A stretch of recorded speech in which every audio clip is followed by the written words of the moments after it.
મિત્રો અહીંયા જોઈએ એક લીપ વર્ષનો પહેલો દિવસ રવિવાર છે તો તે વર્ષમાં કેટલા સોમવાર આવે? એક લીપ વર્ષનો પહેલો દિવસ રવિવાર છે તો તે વર્ષમાં કેટલા સોમવાર આવે?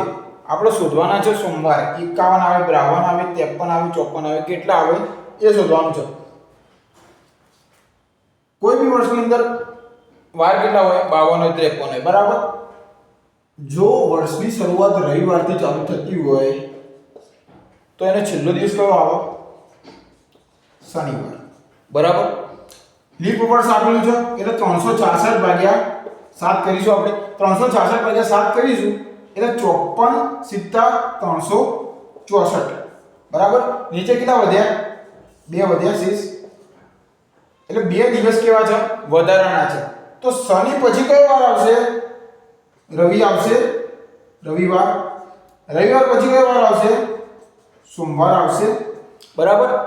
આ કયા દિવસો છે? વધારાના દિવસો છે.